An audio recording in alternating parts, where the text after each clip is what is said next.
সুপ্রিয় দর্শক শ্রোতা, আসসালামু আলাইকুম। আশা রাখি ভালো আছেন। আমিও আলহামদুলিল্লাহ ভালো আছি। আজকে আলোচ্য বিষয় বিষকাঁঠালি। এটি একটি ঔষধি গাছ। বিষকাঁঠালির সংস্কৃত নাম বিশল্যকরণী। বিষকাঁঠালি অর্থ যা বিষ বা আঘাত নষ্ট করে। প্রিয় দর্শক, গুরুত্বপূর্ণ এই উদ্ভিদটি ইউরোপ, এশিয়া, নাতিশীতোষ্ণ অঞ্চল এবং উত্তর আমেরিকায় ব্যাপকভাবে পাওয়া যায়। এটি উষ্ণমণ্ডলীয় এলাকার একটি স্থানীয় উদ্ভিদ। ইংরেজিতে বলা হয় ওরিয়েন্টাল পিপার। এর বৈজ্ঞানিক নাম পার্সিকারিয়া ওরিয়েন্টালিস। দর্শক, বিষকাঁঠালি গাছের অনেকগুলো প্রজাতি আছে। এদের কাণ্ড নরম, অনেক শাখা প্রশাখাযুক্ত বিরত উদ্ভিদ। প্রজাতিভেদে বিষকাঁঠালির ফুল দুই ধরনের দেখা যায়, সাদা ও গোলাপি। এর ঔষধি গুণের পাশাপাশি কৃষিকাজেও এর প্রয়োজনীয়তা রয়েছে। বিশেষ করে বিষকাঁঠালি দিয়ে বীজ ধান সংরক্ষণ করা যায়, ফলে বিভিন্ন পোকামাকড়ের ক্ষতি থেকে বীজ সংরক্ষিত থাকে।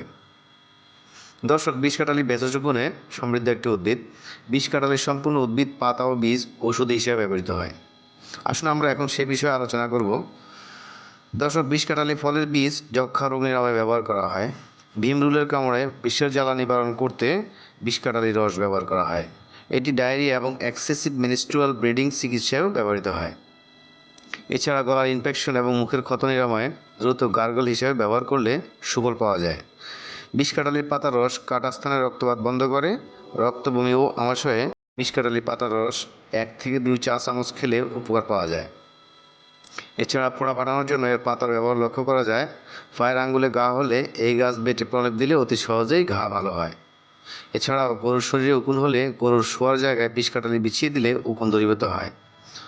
দর্শক, একটি বিষয় মনে রাখতে হবে, 3 বছরের নিচে শিশুদের ও গর্ভবতী মায়েদের বিষকাঁঠালির পাতার রস খাওয়া নিষেধ।